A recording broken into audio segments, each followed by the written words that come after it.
Tidak selesai-selesai nih Papua, makin rame. Kami waktu itu berusaha untuk membebaskan wilayah-wilayah ini dari operasi militer atau dari daerah operasi militer. Papua itu belum. Papua ini masih memiliki sumber daya alam yang berlimpah. Terutama deposit emas, kayu. Jauh Kang Dede. Lelah melelahkan. Operasi militer itu tidak menyelesaikan masalah.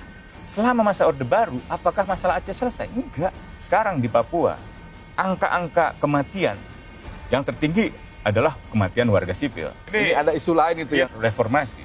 Itu kan mensyaratkan penghapusan komando teritorial. Drone kita itu, ini ada yang bercanda dari pihak aparat. Drone kami itu terbaik, Mas Usman. Tapi Bung Usman, ada satu hal yang menurut saya seharusnya juga kita bahas kalau ngomong reformasi. Bukan cuma Pulau Jawa aja yang jadi bahas. Oh iya. Anda sangat concern dengan Papua. Apa Ya. sih yang membuat Anda concern harus apakan nih Papua? Karena menurut saya tadi udah sampai Halmahera tuh. Kita tinggal geser dikit ke tidak selesai-selesai nih Papua, makin ramai. Mungkin bisa dikasih gambaran Papua bagaimana itu Anda melihat kalau kasusnya di kalau Papua? dikembalikan ke awal reformasi, itu ada salah satu visi reformasi kami waktu itu yang menuntut agar Aceh, Timor Timur, dan Papua dilepaskan dari status daerah operasi militer. Jadi waktu itu Aceh, Timor, Papua itu masih ada di bawah status daerah operasi militer. Dan itu artinya seluruh pengelolaan pemerintahannya dikendalikan oleh militer. Seluruh pengelolaan penanganan masalah di masyarakat dengan cara-cara militer. Dan karena itulah banyak sekali pelanggaran-pelanggaran hak asasi manusia yang terjadi masa itu. Jadi masyarakat yang seharusnya dihadapi dengan layanan umum, dengan aparatur sipil, dengan penegakan hukum, pengayoman, perlindungan, pelayanan, justru dihadapi dengan kekuatan bersenjata, kekuatan perang. Itu yang Bukannya saat ini di Papua polisi yang di depan ya? enggak, ini kan lagi kembali ke masa itu, di bawah daerah operasi militer. Nah, kami waktu itu berusaha untuk membebaskan wilayah-wilayah ini dari operasi militer atau dari daerah operasi militer. Nah, Aceh tentu sudah ada perdamaian. Terima kasih untuk semua yang berperan, Pak Yusuf Kala, Pak SBY, dan lain sebagainya. Timur Timur juga saya kira sudah dengan segala perasaan orang Indonesia yang suka atau tidak suka, saya kira Timur Timur Kita ikhlaskan lah mereka jadi otonom, negara menjadi lebih lain. independen, menjadi lebih bisa mengatur diri sendiri. Dan saya kira prestasinya sekarang cukup baik secara politik, secara indeks korupsi, secara hak asasi manusia, kebebasan gitu. Artinya kekhawatiran yang dulu kita bayangkan, nanti kalau merdeka kan pasti nggak akan hancur gitu. Enggak.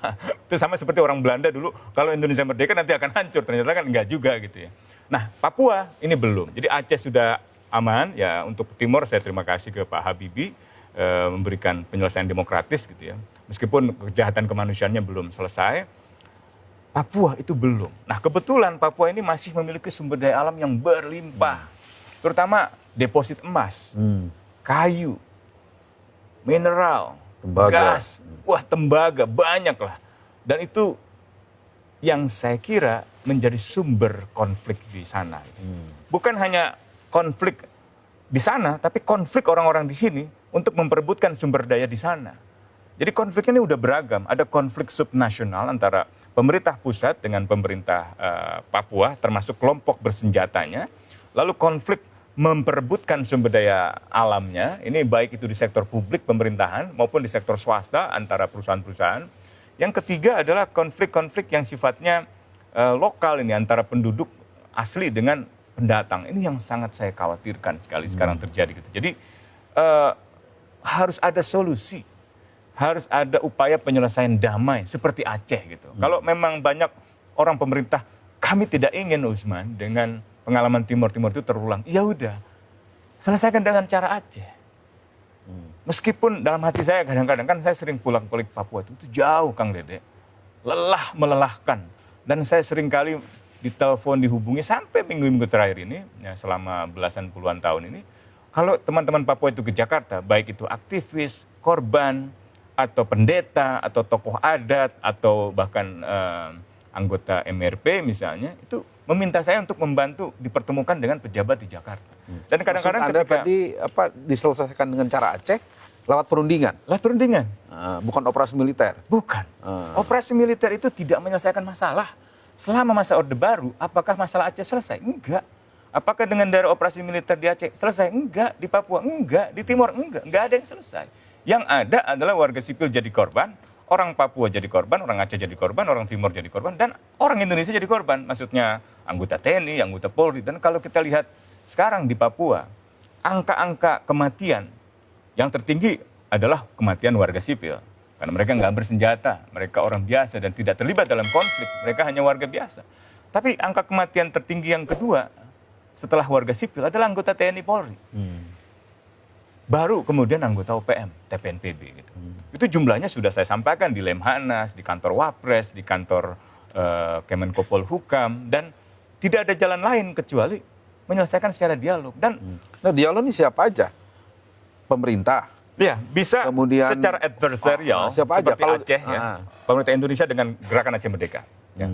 Kalau di Papua, pemerintah Indonesia dengan organisasi Papua Merdeka. Nah, belakangan saya sering dengar, Bung Usman, Anda Tapi kan mesti ada tahu. kelompok Papua yang tidak diwakili oleh OPM kan? Oke, mereka sekarang sebenarnya sudah tergabung di dalam suatu wadah persatuan perjuangan untuk pembebasan atau United United Liberation Movement for West Papua, ULMWP itu. Itu adalah wadah perjuangan dari setidaknya 15 sampai 26 organisasi. Dari mulai organisasi pemuda, mahasiswa, sampai dengan kekuatan sayap senjatanya mereka gitu. Majelis Rakyat Papua, Dewan Gereja Papua, ini kan Majelis Rakyat Papua ini badan yang dibentuk oleh Undang-Undang Otonomi Khusus, badan resmi negara. Mereka mengatakan dialoglah dan dialoglah pemerintah Indonesia dengan ULMWP. Dengan kata lain, ULMWP adalah wadah tunggal yang mempersatukan berbagai organisasi dan faksi bersenjata di Papua gitu. Yang kedua,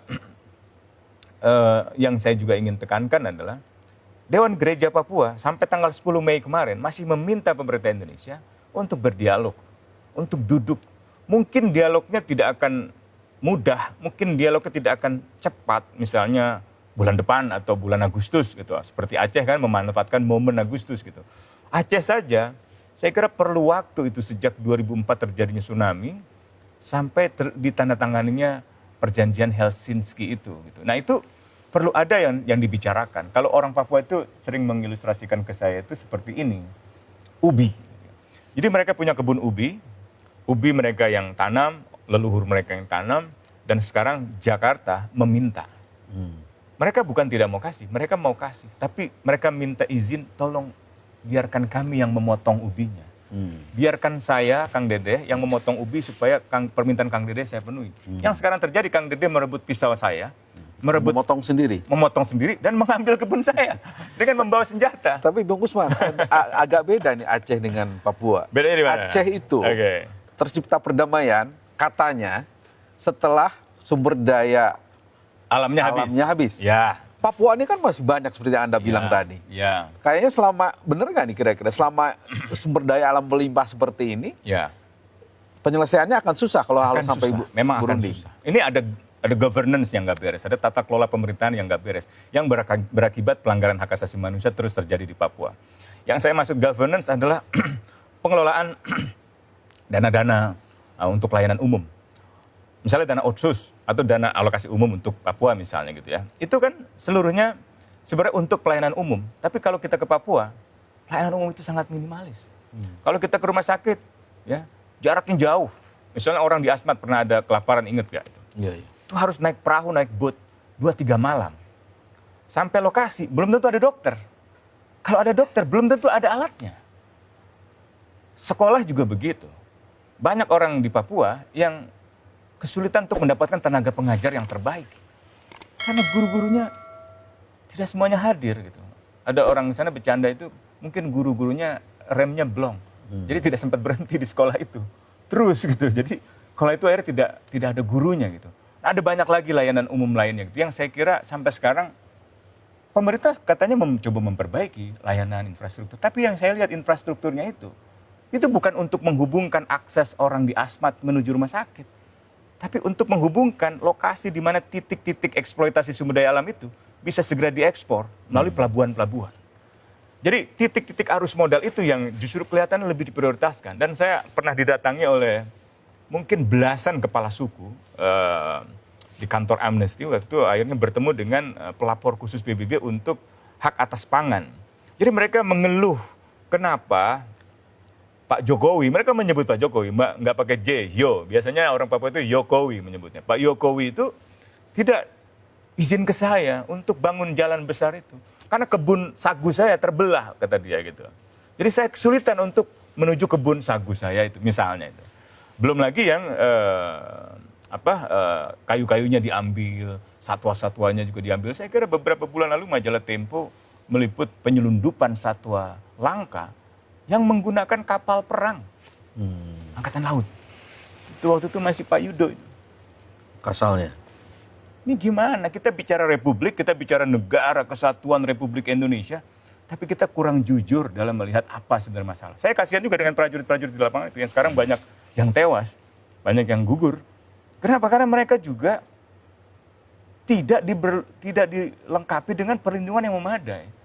Tidak dilatih secara memadai. Mereka hanya dijadikan alat saja untuk terus mempertahankan status Papua ini seperti sekarang. Sementara keuntungan-keuntungan ekonomi politiknya itu dinikmati oleh para petingginya. Yang paling tinggi di bawah, kalau turun itu paling kapten. Di tingkat tertentu tinggi ya paling kolonel gitu ya, menurut saya itu. Saya punya dulu sampai diminta oleh era Megawati itu untuk menemui Jenderal Yogi misalnya. Ditemui oleh saya itu muncul di bukunya Eben Kingsbury itu. Jadi prajurit-prajurit kita di bawah itu kan nggak terbiasa juga di pegunungan yang tinggi itu, cuaca yang sangat tinggi, yang sangat dingin, yang sangat tidak menentu. Anda boleh aja memprediksi BMKG, oh ini besok hujan, berarti kita tidak pergi. Ternyata tidak hujan.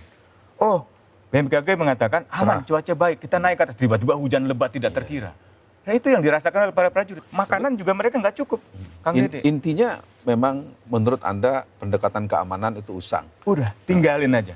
Harus lebih baik TNI, prajurit-prajurit itu kembali ke tempat, ke kampung halaman masing-masing, berkumpul bersama keluarga itu. Nggak usah. Apalagi kan TNI sekarang minta penambahan Kodam ya. Nih kita jadi lepas dari Papua soal ini ada isu lain itu ya, yang. tapi di Papua ini sekarang kan mengalami pemekaran provinsi, pemekaran wilayah yang 4 provinsi. Konsekuensinya juga ingin didorong pembentukan kodam-kodam baru gitu. Menurut saya demokratisasi atau reformasi itu kan mensyaratkan penghapusan komando teritorial. Jadi struktur-struktur komando teritorial di masa Orde Baru, Kodam, Korem, Kodim, Koramil, Babinsa itu digunakan sebagai alat pemerintah untuk mengontrol masyarakat, untuk mengintervensi kehidupan sosial politik. Bahkan kehidupan seni dan kebudayaan. Itu Butet Kertajasa baru pekan lalu kalau tidak salah menulis di Harian Kompas, judulnya Orde Bejo gitu, yang menjelaskan salah satu perbedaan khas dari pemerintahan Orde Baru yang di masa lalu dengan yang sekarang adalah intervensi terhadap orang-orang seni dan budaya. Anda ingin berkarya seni dengan lukisan, dengan teater, dengan musik, tiba-tiba tidak diperbolehkan oleh pemerintah. Itu kan aneh sekali, intervensinya sudah sebegitu parah. Melalui apa? Melalui militer. Melalui satuan-satuan teritorial yang ada di setiap administrasi pemerintahan sipil. Jadi dia membayangi administrasi pemerintahan sipil. Jadi dia bisa mengintervensi proses pengambilan keputusan di tingkat provinsi, di tingkat kabupaten, di tingkat kota madya, di tingkat kecamatan, bahkan di tingkat kelurahan. Itu di masa Orde Baru. Itu yang dihapuskan. Posisi Anda jelas harus dihapuskan. Tidak harus dihapuskan, bahkan pasti Anda lebih tidak setuju lagi dengan penambahan 38 Kodam. Oh jelas sekali, itu ya, saya tidak setuju. Diusulkan oleh Kemenhan dan sebaiknya buatlah misalnya katakanlah pos-pos wilayah pertahanan dengan kemampuan yang sangat cepat dalam memobilisasi. Dan itu artinya alutsista, alat utama sistem persenjataan kita ditingkatkan. Kalau Anda ke Papua kan banyak orang bilang, apa sih susahnya melaksanakan operasi misalnya penumpasan kelompok insurgensi di sana. Kan kita punya teknologi drone misalnya untuk bisa melihat. Drone kita itu, ini ada yang bercanda dari pihak aparat, drone kami itu terbaik Mas Usman, tapi terbaik untuk acara pernikahan. Gitu. Jadi bukan untuk operasi semacam itu. Teknologi hanya dimiliki oleh 2 negara terbesar itu, Israel dengan Amerika. Untuk misalnya melihat pergerakan kelompok bersenjata di malam hari itu, dalam kegelapan itu. Dan untuk perang lah itu hanya mereka yang punya itu. Kita nggak punya. Nah, teknologi semacam itu yang sebenarnya harus jadi prioritas. Dan yang kedua adalah orientasi pertahanan kita. Kodam, struktur teritorial itu lahir di era perang gerilya. Perang gerilya itu adalah perang kepung kota. Ketika invasi sebagai ancaman di masa itu memang ancamannya fisik. Jadi pasukan musuh asing, entah Jepang, entah Belanda, Inggris, dan lain sebagainya di masa itu menurunkan pasukan membawa pesawat-pesawat tempur, menurunkan pasukannya itu dengan terjun payung. Atau dengan kapal-kapal perang di laut, sampai Pelabuhan Banten misalnya itu, menurunkan personil-personilnya itu berlarian. Itu dulu, Kang. Itu ketika masuk kota, kita kepung, bisa efektif. Itu pun kalau kita lihat sejarahnya secara adil, selain perjuangan bersenjata Jenderal Sudirman, kan perjuangan diplomasi politik jauh lebih menentukan itu akhirnya. Misalnya kayak Agus Salim atau Syahrir gitu ya, orang-orang yang berjuang secara politik dalam diplomasi itu. Nah, kembali ke soal yang tadi, orientasi pertahanan kita seharusnya sudah berubah karena Undang-Undang tentang Pertahanan Negara nomor 3 tahun 2002 itu menjelaskan paradigma pertahanan kita itu berbasis kelautan, berbasis kepulauan. Karena kita ini negara kepulauan, negara kelautan. Bukan negara darat, bukan negara kontinen. Kalau kita negara, ada beberapa bagian yang kontinen, kayak perbatasan Malaysia dengan Indonesia gitu kan, itu kan daratan. Jadi kita mungkin bisa aja memperkuat satuan-satuan darat, misalnya tank-tank kita gitu, Leopard dan seterusnya itu. Tapi terus terang, itu di masa lalu. Kalau di masa sekarang, mungkin Malaysia nggak perlu mengirim pasukan ke pinggir perbatasan. Demikian pula negara-negara lain, mereka cukup mengirim pesawat tempur tanpa awak.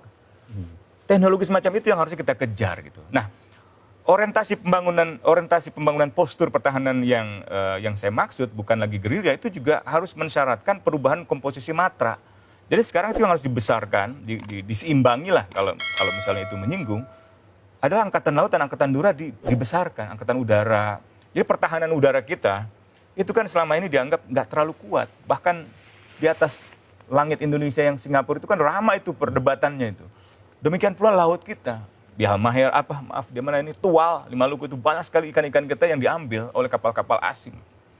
Di alur lintas kelautan 1, 2, timur, barat, armada timur itu ikan-ikan kita banyak yang diambil. Artinya memperkuat alutsista yang lebih penting ya. Dan mereorientasikan strategi pertahanan kita bukan berbasis hanya darat, tapi juga laut dan udara gitu. Bung Usman. Dan kesejahteraan terakhir. Ya, kesejahteraan udah pasti itu. Harus itu. Nah, ini boleh nggak kalau kita sebut ini kecemburuan TNI AD terhadap Polri yang sekarang kan Poldanya di tiap provinsi. Wajar nggak? Ya bisa sih, tapi kan itu karena paradigma lama dulu, bahwa dulu TNI ada di semua provinsi, ada di semua kabupaten, kota, kecamatan dan seterusnya. Nah, tapi kalau orientasinya itu ke luar negeri, bukan ke dalam negeri, maka itu nggak penting. Itu terlalu kecil buat TNI. Urusan TNI itu berhadapan dengan negara asing, dengan musuh asing. Dan kita harus punya itu kajian strategis pertahanan, ya. Yang dulu diharapkan dibentuk sebuah Dewan Keamanan Nasional. Undang-Undang Pertahanan Negara ini sebenarnya mengamanatkan pembentukan Dewan Pertahanan Negara atau Dewan Pertahanan Nasional yang isinya para ahli ya, untuk menyusun, merumuskan kajian strategis pertahanan kita, termasuk memetakan apakah kita punya ancaman-ancaman pertahanan dari negara lain. Misalnya dengan Australia, apakah Darwin itu keberadaan misalnya kapal perangnya dan seterusnya itu mengancam kedaulatan kita? Apakah ada pergerakan pasukan? Misalnya Papua Nugini yang berbatasan dengan kita di Wutung dan seterusnya itu, Skou, atau di Pontianak misalnya yang berbatasan dengan Malaysia atau Thailand dan lain sebagainya itu, apakah ada ancaman-ancaman pertahanan dari negara-negara tetangga? Itu yang harus dirumuskan. Nah ini atau apakah perang Rusia di Irak itu, atau apakah Amerika dan Tiongkok, atau apakah Tiongkok dan Rusia yang sekarang ini sedang membuat fakta pertahanan, akan membuka peluang bagi terjadinya perang dunia baru, perang dunia ketiga. Kalau itu ada, apa yang perlu kita siapkan? Melindungi negeri kita, melindungi segenap keselamatan bangsa kita, melindungi teritori kita, integritas teritorial kita, melindungi kedaulatan kita. Nah, hukum internasional sebenarnya sudah sangat kuat menjamin perlindungan kedaulatan nasional. Tinggal kemampuan realnya, kemampuan faktualnya. Apakah kita punya kapal-kapal perang yang katakanlah untuk mengejar kapal-kapal asing yang mencuri ikan itu sanggup gitu. Apakah kita punya pesawat-pesawat tempur tanpa awak yang cukup modern? Apakah kita punya tenaga-tenaga ahli di militer, laut, udara, darat atau di Kementerian Pertahanan yang punya kemampuan teknologi yang tinggi? Sehingga bisa memanfaatkan ilmu pengetahuannya untuk membangun postur pertahanan negara kita, sehingga tentara kita benar-benar berorientasi keluar. Nggak mikirin lagi urusan dalam. Nah karena itu masih mikirnya ke dalam, akhirnya kecemburuan itu muncul. Ditambah dengan, ya ini manusia biasa. Dengan kesejahteraan yang masih sangat minim, kenapa anggota TNI, anggota Polri dapat sekian, saya enggak. Kan di Papua juga gitu terjadi. Anggota TNI, anggota Polri itu kan di bawah juga sering bertemu ya, maksudnya sering berinteraksi gitu. Kamu dapat berapa dari komandan? Segini. Loh, kok saya sedikit gitu kan. Nah itu ada kecemburuan gitu ya. Nah ini di level yang paling bawah dan benturan-benturan fisiknya kan terjadi juga ya. Jangankan di jauh-jauh, di sinilah di Jakarta, di Ciracas gitu kan. Atau di Jeneponto belum lama ini, di Ciracas, di Nusa Tenggara.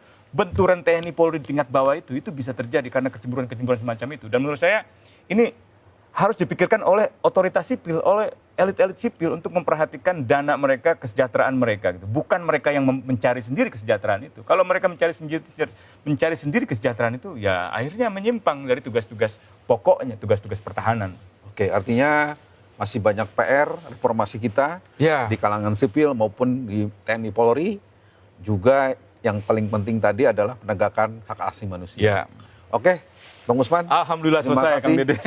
atas kesempatannya. Sami-sami, atur nuhun Good people, itu pisan. tadi perbincangan saya dengan Bung Usman Hamid seputar reformasi dan ya aktual juga ada yang kita bahas soal reformasi di beberapa kelembagaan negara dan juga terkait dengan Papua.